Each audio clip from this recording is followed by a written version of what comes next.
this is our first coat, light buff.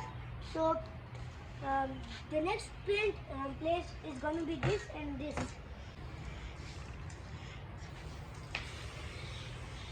So let's tape it.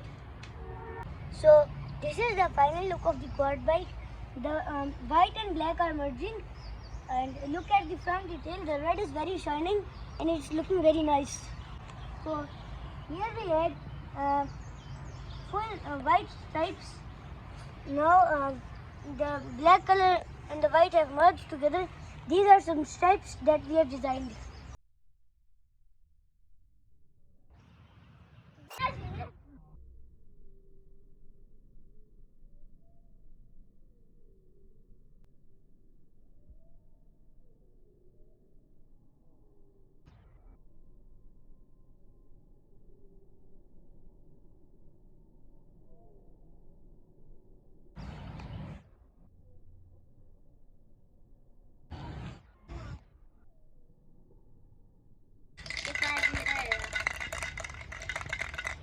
The paint job is almost done.